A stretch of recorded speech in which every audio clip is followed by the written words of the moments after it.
আসসালামু আলাইকুম। সবাইকে চড়ুই ভাতি চ্যানেলের পক্ষ থেকে শুভেচ্ছা। কেমন আছেন সবাই?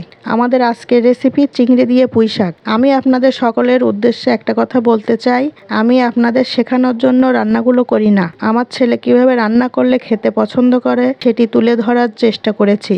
ওর বাবা বলেন মা বলেন দুটোই আমি আমার প্রথম ভিডিওতেই বলেছি আমি টাকা উপার্জনের জন্য ভিডিও করি না। আমি এটা চেষ্টা করি ওর দেখা দেখি অন্য কোনো প্রতিবন্ধী বাচ্চারা যেন অবহেলিত না হয় এবং তাদের চাহিদাগুলো যেন তাদের পরিবারের সকলে পূরণ করে। এছাড়া আমার কষ্টগুলো ভুলে থাকার জন্য আমি কি করি সেগুলো আপনারা পরবর্তী ভিডিওতে দেখতে পারবেন ইনশাল্লাহ। আমি চাই আমাকে দেখে অন্য মায়েরাও সামনে এগিয়ে যাওয়ার অনুপ্রেরণা পায়। তো আর কথা না বাড়িয়ে রান্নায় ফেরা যাক। রান্নার জন্য লাগবে রসুন বাটা, আদা বাটা, জিরে বাটা, ধনে বাটা, মরিচ বাটা, কাঁচামরিচ, পেঁয়াজ, লবণ হলুদ মাখানো চিংড়ি। প্রথমে কড়াইতে সয়াবিন তেল দিয়ে দেব, তার মধ্যে লবণ হলুদ দিয়ে মাখানো চিংড়িগুলো দিয়ে ভেজে নেব। এরপর একই তেলে পেঁয়াজ ও কাঁচামরিচ দিয়ে দেব।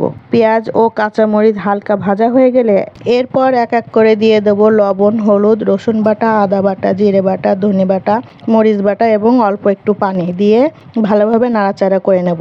এরপর দিয়ে দেব কচুরমুখী, আপনারা আলুও দিতে পারেন। আবার একটু নাড়াচাড়া করে ঢাকা দিয়ে দেব। কিছুক্ষণ পর ঢাকনা তুলে আবারও একটু পানি ও পুঁই শাক দিয়ে দেব।